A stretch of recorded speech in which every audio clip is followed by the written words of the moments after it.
የሁለቱ ልቦች ንጉስ የኃያሉ የእንግሊዝ እግር ኳስ ክለብ አርሰናል ስታዲየም በደጋፊዎች ጩኸት እየተናወጠ ነው። ጨዋታው በአርሰናልና በክሪስታል ፓላስ መካከል ነው። በመጀመሪያው አጋማሽ የአርሰናል ደጋፊዎች አንዱን ተጫዋች ስም እየጠሩ ይዘምራሉ። እሱም በለመደው ቅልጥፍና ለአርሰናል ጎል አስቆጥሮ ስታዲየሙን ያስጨፍራል። ነገር ግን ከረፍት መልስ የታየው ትዕይንት ዓለምን ጉድ ያሰኘ ነበር። ያው የደጋፊዎች ፍቅር፣ ያው የእግር ኳስ ሜዳ። ነገር ግን ያ የጎል ማሽን ተጫዋች የአርሰናልን ቀይ ማሊያ አውልቆ የተቃራኒውን ቡድን የክሪስታል ፓላስን ሰማያዊና ቀይ ማሊያ ለብሶ ወደ ሜዳ ተመለሰ።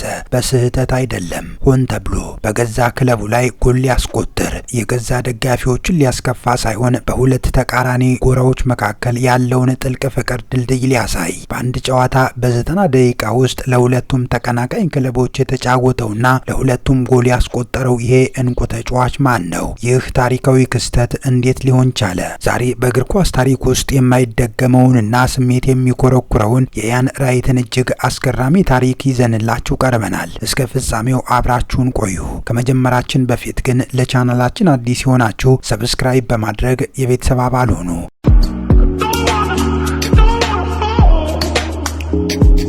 ወደ ታሪኩ እንለፍ። በእግር ኳስ ዓለም ውስጥ ታማኝነት የሚለው ቃል ትልቅ ዋጋ አለው። ለአንድ ክለብ መጫወት፣ ለአንድ ማሊያ መሞት፣ ለአንድ ደጋፊ መኖር፣ ይህ የተለመደው የታማኝነት መንገድ ነው። ነገር ግን ታማኝነትን ከሁለት ተቀናቃኝ ክለቦች ጋር በኩል እንዴት ማጋራት ይቻላል?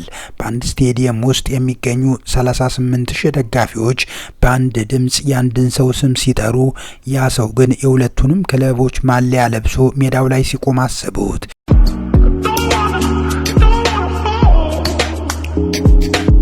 ይህ ታሪክ ስለ ሰርተፊኬት ወይም ስለ ዋንጫ አይደለም። ይህ ታሪክ በለንደን እምብርት በታሪካዊው የሃምበሪ ስታዲየም እግር ኳስ ከውጤት በላይ መሆኑ የተመሰከረበት ያ አስደናቂ ምሽት ነው። የኢያን ራይት የክብር ምሽት። ኢያን ራይት እንደ ሌሎች ኮከቦች በልጅነቱ አልታደለም። በ21 ዓመቱ አሁንም በግንባታ ስራ ላይ እየሰራ እግር ኳስ ተጫዋች መሆን አልችልም ብሎ ተስፋ ቆርጦ ነበር። ነገር ግን እጣ ፈንታ ሌላ ሀሳብ ነበራት።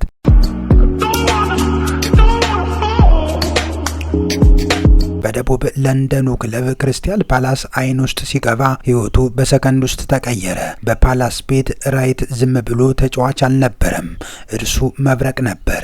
117 ጎሎቹን ሲያዘንብ የፓላስ ደጋፊዎች ይህ የኛ ልጅ ነው ብለው በልባቸው ቀረጹት። ነገር ግን እንደ አውሮፓውያን አቆጣጠር በ1991 የሰሜን ለንደኑ ኃያል ክለብ አርሰናል በታሪክ ትልቁን ገንዘብ አውጥቶ ሲወስደው የፓላስ ደጋፊዎች ልባቸው ቢሰበርም ለራይት ያላቸው ፍቅር ግን አልቀነሰም። በአርሰናልም ቤት በ7 ዓመታት ውስጥ 185 ጎሎችን አስቆጥሮ የክለቡ ንጉስ ሆነ።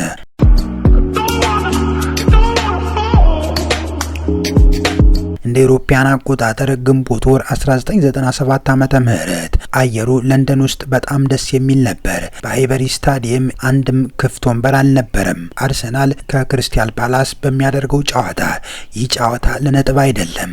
ይህ ጨዋታ ለኢያን ራይት ክብር ነው። ስታዲየሙ በሁለት ቀለማት ተከፍሏል፣ ቀይና ሰማያዊ። የቀዩ ጎራ ራይት ራይት ራይት እያለ ሲጮህ፣ የሰማያዊው ጎራ ደግሞ ተመለስልን ተመለስልን በሚል ስሜት የታጀበ ጭብጨባ ያቀርባል። ኢያን ራይት ወደ ሜዳ ሲገባ አይኑ በእንባ ተሞልቶ ነበር። ምክንያቱም በዚያ ምሽት ሁለቱ ቤቶቹ ተገናኝተዋል።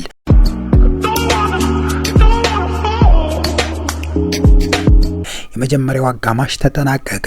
ራይት በቀይ ማሊያ ለደጋፊዎች የመጨረሻውን የፍቅር ስጦታ ሰጥቷል። ነገር ግን ሁለተኛው አጋማሽ ሲጀመር ስታዲየሙ በድንጋጤ ጸጥ አለ። ራይት ከልብስ መቀየሪያ ክፍል ሲወጣ የለበሰው ቀይ ማሊያ አልነበረም። የአርሰናልን ማሊያ አውልቆ ሰማያዊና ቀይ የሆነውን የክሪስታል ፓላስን ማሊያ ለብሶ ወጣ። ይህ ትዕይንት በእግር ኳስ ታሪክ ውስጥ እጅግ በጣም ከሚታወቁት ምስሎች አንዱ ሆነ። የአርሰናል ተጫዋቾች በራሳቸው አጥቂ ላይ መከላከል ጀመሩ። ራይት ደግሞ በገዛ ቤቱ ተቃራኒው ቡድን ጎል ለማግባት ይፋለም ነበር። ዳኛው ሳይቀር ፈገግታ ያሳዩ ነበር። ራይት ለፓላስ ጎል ሊያስቆጥር ሲሞክር የአርሰናል ደጋፊዎች እባክህ አግባው እባክህ አግባው ብለው ይጮሁ ነበር።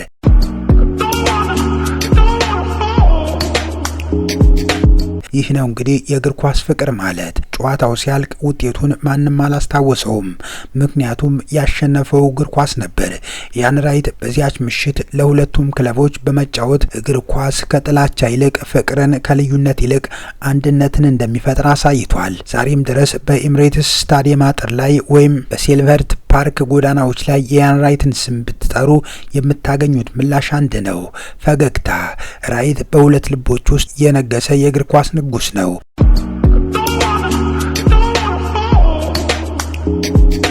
እናንተስ እንደ ራይት በሁለት ተቃራኒ ክለቦች ዘንድ እኩል የሚከበር ተጫዋች ማን አለ ትላላችሁ? ሜሲ በባርሴሎናና በአርጀንቲና ወይስ ሮናልዶ በማንቸስተርና በሪያል ማድሪድ? የዛሬው ታሪካችን ይህን ይመስል ነበር። ቪዲዮው ከተመቻችሁ ሰብስክራይብ በማድረግ ቤተሰብ ሁኑ።